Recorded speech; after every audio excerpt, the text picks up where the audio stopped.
Bismillahirrahmanirrahim. Assalamu alaikum. Our today's topic is rules of inference.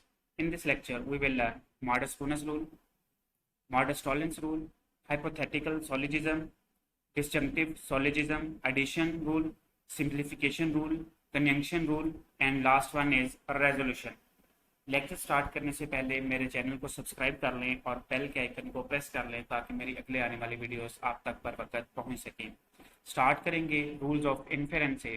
To show that an argument is valid, instead of showing by truth table, we can establish the validity of some relatively simple argument forms called rules of inference.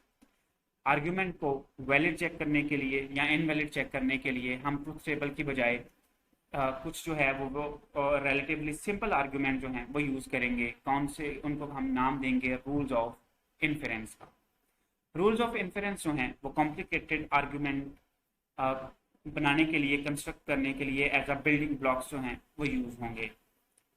First rule is modus ponens rule. पहली premises जो है वो है if Ali attend the class then Hadi attend the class, and second premises जो है वो है Ali attend the class then conclusion is Hadi attend the class. So हमारे पास जो प्रपोजिशंस हैं वो दो हैं, एक पी है और एक क्यू है। P preposition is Ali attend the class and Q preposition is Hadi attend the class. First premises is P, second premises is P implies Q and conclusion is Q. इसको हम चेक करेंगे कि क्या ये वैलिड है या इनवैलिड है। तो यहाँ पे प्रेमिसिस हम क्या लेते हैं, ट्रू। अगर पी ट्रू है तो P इम्प्लाइज Q भी ट्रू होना चाहिए क्योंकि दोनों प्रीमिसेस जो हैं वो ट्रू होंगी। तो अगर P इम्प्लाइज Q जो है वो ट्रू है तो P चूंकि ट्रू है Q भी क्या होगा, ट्रू होगा। Q लाजमी क्यों है ट्रू होना, क्योंकि अगर Q फॉल्स होगा तो P implies Q, P true है Q फॉल्स तो पहली प्रीमिसेस फॉल्स हो जाएगी। लिहाजा हमें पहली प्रीमिसेस चाहिए ट्रू की, तो Q शुड बी ट्रू। अगर Q ट्रू है तो Q is the conclusion, this means conclusion is true and the argument is valid. इस आर्ग्यूमेंट को हम कुछ इस तरह से भी लिख सकते हैं कि P and P implies Q, these are the premises, implies Q, Q is conclusion, is tautology. Second rule is modus tollens rule. If Ali attend the class then Hadi attend the class, and second premise is Hadi is not attending the class. So P एक proposition है, एक Q proposition है। P proposition है Ali attend the class, Q is Hadi attend the class. First premise is not Q, that is Hadi is not attending the class, and second premise है P implies Q and conclusion is not P. Not P means Ali is not attending the class. इसको हम check करेंगे कि क्या ये valid ही है, तो उसके लिए नॉट क्यू को ट्रू होना चाहिए। अगर नॉट क्यू ट्रू है दिस मीन्स क्यू जो है वो फॉल्स है। अगर Q फॉल्स है तो P ट्रू नहीं हो सकता, P भी क्या होगा, फॉल्स, क्योंकि अगर P ट्रू हो जाए तो P इम्प्लाइज Q जो है वो फॉल्स आएगा।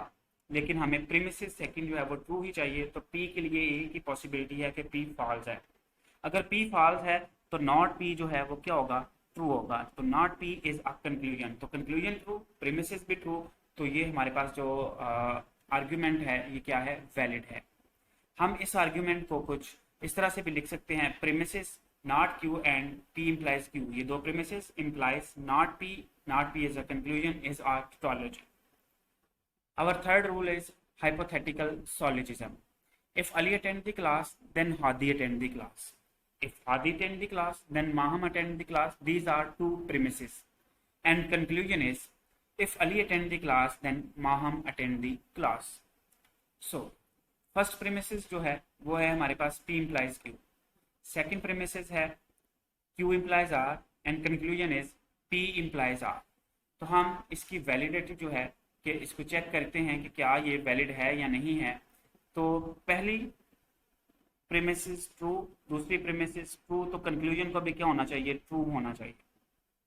अगर P ट्रू है Q भी क्या होगा, ट्रू होगा। अगर Q ट्रू है तो R को भी क्या होना चाहिए, ट्रू होना चाहिए। P भी ट्रू, R भी ट्रू, तो कंक्लूजन क्या हो गया, ट्रू हो गया। अगर P फॉल्स है Q को लाजमी ट्रू होना चाहिए। Q लाजमी क्यों ट्रू होगा, क्योंकि अगर Q भी फॉल्स हो जाए तो फिर भी प्रीमिसेस ट्रू आ सकती है, लेकिन Q जो है वो यहाँ पे अगर ट्रू है तो Q जो है ये ट्रू। अब R को लाजमी ट्रू होना चाहिए, क्योंकि अगर R फॉल्स हो जाएगा तो सेकंड प्रीमिसेस फॉल हो जाएगी। So P false, R is true, तो कंक्लूजन इज ट्रू। अगर P फॉल्स और Q भी फॉल्स हो, Q भी फॉल्स हो, तो R जो है वो ट्रू हो सकता है। अगर R ट्रू है तो P फॉल्स है, तो कंक्लूजन ट्रू। अगर R भी फॉल्स है यहाँ पे, R भी यहाँ पे भी फॉल्स हो जाए, P भी फॉल्स R भी फॉल्स, तो P इम्प्लाइज R जो है वो भी क्या होगा, ट्रू। तो इन ऑल केसेस हमारे पास अगर प्रीमिसेस हम ट्रू लेते हैं दोनों, तो हमारे पास कंक्लूजन भी जो है वो भी क्या आता है, ट्रू आता है। इस हमारे पास जो वैलिड आर्ग्यूमेंट है इसको हम लिख सकते हैं P implies Q that is first premises and Q implies R second premises implies P implies R that is conclusion is our tautology. Fourth rule is disjunctive syllogism. Ali attend the class or Hadi attend the class. This is first premises. Second premises is Hadi is not attending the class. Conclusion is Ali is attending the class. तो premises है P or Q, not Q, and conclusion is P is Ali attending the class. इसको हम valid check करेंगे। P implies R, ये true होनी चाहिए। अगर ये ट्रू है इसका मतलब है या तो P ट्रू है या Q ट्रू है, या दोनों ही ट्रू हैं। अब Q के लिए जो है वो हमारे पास फॉल्स ही रहेगा, ये ट्रू नहीं हो सकता। ये ट्रू क्यों नहीं हो सकता, क्योंकि अगर Q ट्रू हो गया तो नॉट Q फॉल्स हो जाएगा। नॉट Q फॉल्स हो जाएगा इसका मतलब है सेकंड प्रीमिसेस भी फॉल्स है। तो Q जो है वो फॉल्स है, नॉट Q क्या होगा, ट्रू होगा। तो P ट्रू ही रहेगा, P फॉल्स नहीं हो सकता। क्यों P फॉल्स नहीं हो सकता, क्योंकि Q फिक्स हो गया कि वो फॉल्स ही है। अगर P भी फॉल्स हो जाए तो पहले प्रीमिसेस जो है वो फॉल्स हो गई। तो P कंक्लूजन था और P क्या रहेगा, ट्रू ही रहेगा। तो यहाँ से हमें पता चला कि ये आर्ग्यूमेंट जो है वो ये वैलिड है, और इस वैलिड आर्ग्यूमेंट को हम कुछ यूं भी लिख सकते हैं कि P or Q and not Q, these are premises, implies Q implies P sorry is tautology. Fifth rule is addition. Addition में हमारे पास है प्रीमिसेस P एंड कंक्लूजन है P or Q।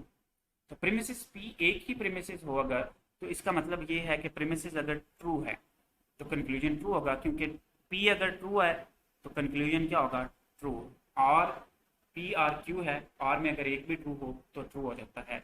This means कि ये जो हमारे पास आर्ग्यूमेंट है ये वैलिड है, और इस वैलिड आर्ग्यूमेंट को हम लिख सकते हैं P implies P or Q is tautology. Sixth rule is P and Q, this is premises and conclusion is P.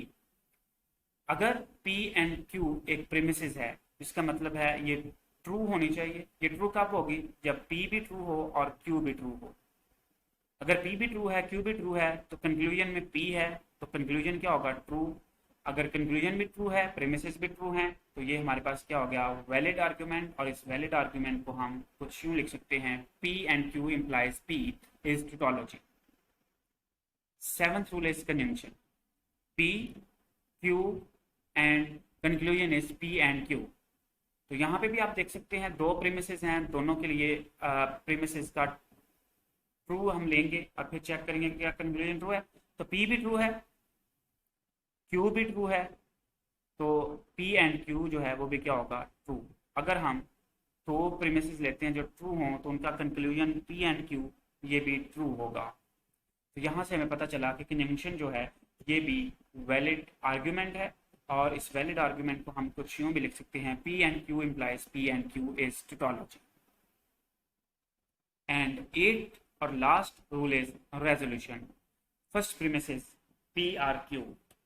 Second premise is P R not P R R, and conclusion is Q R R. हम इसको check करेंगे कि क्या ये valid है या invalid है। तो पहली प्रपोजिशन जो है, प्रीमिसेस जो है उसको ट्रू होना चाहिए, और सेकंड प्रीमिसेस को भी ट्रू होना चाहिए। अगर हम P को ट्रू लेते हैं तो Q ट्रू हो सकता है।